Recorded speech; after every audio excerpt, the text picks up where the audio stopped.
y'all seen it. My man, Woody Harrelson, comes out on Saturday Night Live and talks about COVID through the metaphor of receiving a crazy script. In case you haven't seen it, here's the clip. So the movie goes like this. The biggest drug cartels in the world get together and buy up all the media and all the politicians and force all the people in the world to stay locked in their homes, and people can only come out if they take the cartel's drugs and keep taking them over and over. I threw the script away. I mean, who is gonna believe that crazy idea? True fact. I used to play basketball for an entire summer with Woody Harrelson in Santa Monica at Lincoln Park. And it's true, white men can't jump. He was mediocre. He was about 5'8", is about 5'8", and would use the backboard on every single shot. That aside of the point, I commend my man that used to bring pot to the side of the basketball court, and he was done playing, would smoke everybody out, true facts, for bringing this up, for being real. And of course, the media once again has proven his theory by telling us once again that everything that we've stated is a conspiracy theory. No, the federal government literally mandated that we take COVID drugs or we would not be allowed to return to work, or we would be fired from our jobs. How this is allowed in a quote-unquote free society, I don't know. The truth is that it's becoming more and more unfree and is being taken over. It is being captured by the pharmaceutical industries that have reached into the taxpayer pocketbook, taken wads and wads and wads out to the tunes of, what, $100 billion divided amongst themselves and paid off the television stations, the media.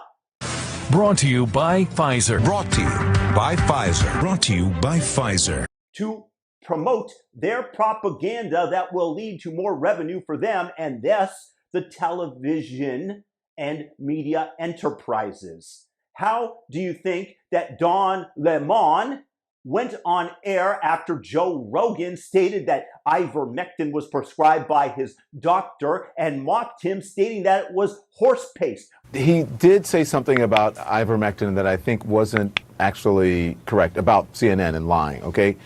Ivermectin is a drug that is commonly used as a horse dewormer. So it is not a lie to say that the drug is used as a horse dewormer. I think that's important, and it is not approved for COVID, correct? That's right. That's correct. It is not approved for COVID, and you're right. I mean, the FDA even put out a statement saying, you know, basically reminding people, it was a strange sort of message from the FDA, but they said, you're not a horse, you're not a cow, stop taking this stuff, is essentially what they said, referring to ivermectin. Now, I think what Joe's point is... It's been approved for humans, but not necessarily for COVID, right? Yeah. That's correct. When in fact ivermectin is a miracle drug with almost no side effects that's been given out to literally millions and millions, hundreds of millions of people around the world and has cured river blindness. And yet they're telling you that it's horse paste. Who do you think is telling them to say this and come on down hard on an inert drug in our system that's not going to do any harm? And if it helps with COVID, then fantastic. But why would you try to deny somebody the right to take it? I'll tell you why. Because under the emergency authorization that allowed the drug to be distributed, the vaccine, if you want to call it that, if there was another pre-existing drug that would have treated it, then they wouldn't be given such designation, and thus the profits would have never materialized out of magical thin air, and taxpayers wouldn't have paid hundreds of billions of dollars for a treatment whose efficacy is questionable at best. Remember, they told us over and over again that if we took this drug, you would not get COVID. The various shots that people are getting now cover that. You're okay. You're not going to get COVID if you have these vaccinations. Yeah.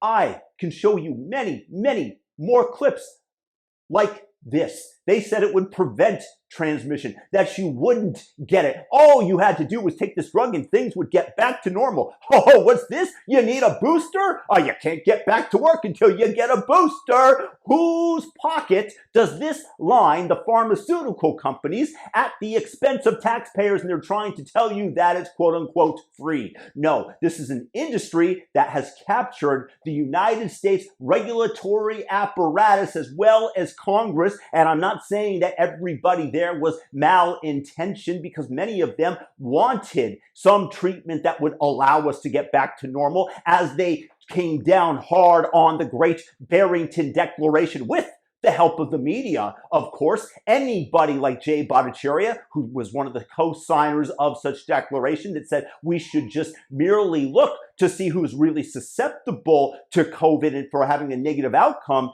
and maybe quarantine them and everybody else can go on with their lives. No, no, no, no, no. Because like Woody said, the drug companies, the cartels paid everybody off, the media, to make sure that their drug was taken over and over and over again, and that it was the cure. And they've gotten hundreds of billions of dollars in revenue from doing so.